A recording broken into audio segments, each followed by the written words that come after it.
So what is that depth that we can add so that not only do you have more goals to strive for, but also, how do I master what I'm playing? Is there anything else that the fans really wanted from the first game that you guys focused on in the second one to make sure that they had it? I'd say we're focusing more on skirmish this time around. That's something that we know people want offline co-op play. That was something that we added late to the first game. Nothing like killing your friends in video games, right? There you go, right? That's true. Awesome. Well, let's dive into this multiplayer. Tell us, because I know this is kind of, like you said, your expertise, your area where you are the most passionate. Tell us what we should know from start to finish about the multiplayer. Do you want to kick off? Oh, sure. Geez. I think Craig hit on it earlier with a lot of the breadth and depth that we're adding, as well as a lot of the tactical gameplay that we're bringing with our new class system. So if you saw some of our earlier stuff, we have 4 new classes, and with that comes the ability for players to really, how do I work well with a team? How do I earn points? How do we collectively play the objective? Adding something that gives you a bit more tactical flexibility on the battlefield that maybe wasn't there in the first game. More strategy rather than just shooting everywhere. Yeah, exactly. I like that. Tell us a little bit about these classes. Sure, so we have 4 classes. One is the officer class, which is my personal favorite. This one is more of a support class. So if you have your friends playing the assault class, which is more of a mobile flanking character, or someone is a heavy class who really wants to kind of lock down a position, absorb gunfire, but also be able to dish out a lot of damage, that officer's there being able to heal them, buff them so that maybe they can go do more things, keep them alive and on the battlefield. And then if you're lucky, you might have a specialist with you who's taking that long-range fire support. So again, you've got people everywhere on the battlefield, and you can really, it brings that sense that you can do more if you coordinate. Can you tell us any specific characters that people might recognize that fall into those classes? Well, the classes are basic troopers. So in our Atheed gameplay that we've shown, we have the B2 battle, or we have the B1 battle droids. I apologize. Right. As your basic troopers, but they come in different flavors depending on which class they are. But we add a little bit of that unique characters that you mentioned, and I stumbled on the B2. So as part of our new battle point system, you're able to, as you're continually doing things in the game, you're earning points, you're killing things, you're playing the objective and earning points that way. You're able to keep fueling a system which allows you to become the next level thing. It becomes stronger. Exactly. So that's your level up system in the game. That's what you're working towards. Yes, yeah. So every round, do I want to be a vehicle? Do I want to be a special character? Do I want to ultimately become a hero? And how do you? Is that based per class? So if you raise up the supportive class level, it doesn't affect the other classes? No, if it's as you're playing as a regular trooper, you just earn points. It doesn't matter which trooper you spawn in as. Oh, okay. You're collecting just a big pool of points. And be able to spend that and say, I want to be like right now an AAT. I want to become a vehicle and just go to town on the battlefield. I think that's a really great point. It's the flexibility of the system that's so amazing. Is that if I want to become a hero and that's all I want to become, then I perform all these actions as a trooper. I save up these points and I can become that hero. I don't have to hunt it. We got rid of the pickup system, so I don't have to hunt it out. Okay. Yeah. I get there through skill.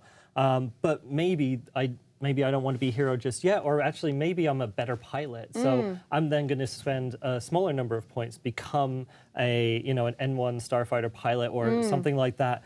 Then I can earn more points faster because that's my skill and get to my goal. So it's just there are multiple routes to achieve your goals. Awesome. What if I make a mistake and I want to respec? I'm like, I put all the points in the wrong place. I don't like this. I want to redo it all over. It's for one life. Oh. So yeah, it's not a tiered progression system that locks you into anything. No. Is there a tiered progression system for players that want to go beyond the character and feel like the game themselves they're getting better at? I mean, we will have a progression system. We're not going to talk too much about it right now, but don't worry. You'll I see keep what asking the wrong questions. I'm sorry. The people must know. You said the officer class is your favorite. It is. Do you have a favorite as well? I do. Officer's not my favorite. I'm actually a better gunman than you are. Yeah, I know. I got to brag a little bit. I'm older, my skills are low. There you go. I'm actually heavy. I really enjoy the class. I love moving into that spot. It has an incredible special main ability of sentry mode. So you basically lock down, you pull out this huge minigun, and you can just lay down cover fire everywhere. Really lock it down. It has a shield to defend yourself with, and it's super powerful. I love it. It has more health than your average trooper. It's a great feeling to just deploy that sentry and just go. Yeah, it's fantastic. And then again, if we were to team up, and if you're sort of say behind me, you could put down like a sentry turret as one of your abilities. You could buff me with more health, and we create like this incredible unit. And then again, if you have more people, because you may have seen it in some of the footage, we have this spawn wave. So Right. as you're about to spawn, you spawn with buddies, and when you spawn with buddies, it's a very organic system. But then you get bonuses for staying together and performing actions Cool. together. Cool. And during the spawn wave, you can actually see who you're spawning with. So you can say, look, this group doesn't have an officer, or it doesn't have a heavy, or it doesn't have something. Then I can quickly change that and really customize that group on the fly. How many people are per group? 4. And is it like you go into a system beforehand where you can like coordinate what like classes you want to be and focus on, so you make sure you have a well-rounded team? Yeah, I mean, you'll see that when you go to spawn in. It'll show the other people in your spawn wave might be Okay. a Darth Maul, maybe somebody's a heavy, and you're like, I should really be an officer. Maybe you should be more like me in this instance. Great. Maybe I should. Maybe I should. I'm curious because I was reminded as we were seeing some of these droids run around yesterday as we were watching the press conference, a few people were so excited about the Roger Roger line. Yeah. They just love, because it's something that they can really immediately be immersed in kind of the Star Wars world. And we're talking about concepts that are very familiar to the gaming world, having a support class, having someone who's taking hits. So what is it like as a producer to kind of meld those two worlds, and what is it like as a player to jump in and say, okay, I'm familiar with what I'm supposed to do in a game, but all of a sudden I'm in the Star Wars universe. You know? Yeah, Tell us a so- little bit about that. So I think, it's first of all, it's really exciting to bring the prequels to people. Not just because a lot of people have been asking for it, but for a number of our fans and our players, that was actually their first touch point into the Star Wars universe. So to be able to bring this to life in the way that we have, that's incredibly special.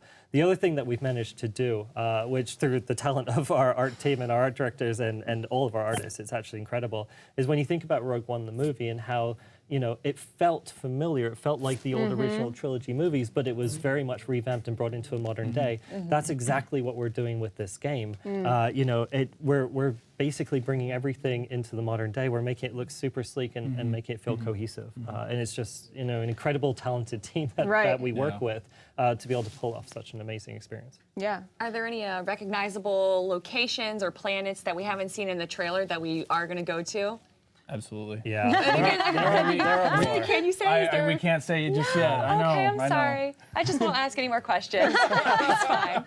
I mean, you're asking the questions that I'm sure you guys are excited for us to ask. I yeah. mean, these are the things that I'm sure you're excited to share with us as we move on. I mean, of course, these are. I mean, this event, right, of E3 and EA Play and things like this is the first time we're really getting to show our our baby to the world, and it's a really special moment for us, and it's really important to get that fan feedback. We work with the fans anyway. We work with the Game Changers teams, and they provide incredibly important feedback to us and help sculpt our game along the way. But this is where we put it out to the masses. So it's incredibly exciting, a little nerve-wracking, but incredibly exciting.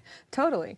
Tell us a little bit about what kind of player, because like you said, you're putting your baby out there, you're hoping that people will like it. Tell us a little bit about what kind of player you think is going to just love Star Wars Battlefront 2. I mean, all players, we would hope. Right. That's our ideal, is that everyone's going to enjoy it. But we try to make it so that it's not really a hardcore shooter. But we want, we give some friendly mechanics there. But we don't want to make it too easy for players. We want to give, again, going back to that depth and the breadth that we talked about earlier. We're hoping that people from all ages can play. So we try to have something for everyone, because there's Star Wars fans of all ages, right? So it's not just for us who grew up with the original trilogy, but like Craig mentioned earlier, there's people that grew up with the prequel trilogy as their first touch point. So what's great for that audience? What's great for our audience and others? There's just so much there. We want to give so much to everybody. How did you guys balance out the competitive side with it to make sure that there's also a casual side that a young player could play who's a fan of Star Wars? Sure, I think that goes back to some of what we allow with classes or the ability to become certain things. Is as long as you're participating in the match itself, whether it be just playing the objective, you don't even need to kill anybody. You can just sit there and support your team the entire game. Absolutely. And then you can still become Darth Maul later if you wanted to. That way you're not pressured to have to be a really good shooter player. Right.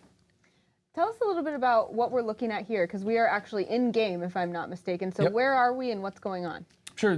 Sorry. This is the spawn wave we mentioned earlier. This is a death screen right now, unfortunately. But you can see at the bottom here, somebody had earned battle points, and now we're telling you that you're able to become a reinforcement, whether you want to become one of the B1 or the B2 battle droids, or if you want to become a Boba Fett. There's something that that's there. So this is the spawn wave. So you can see all the different characters that we're loading in as part of your group.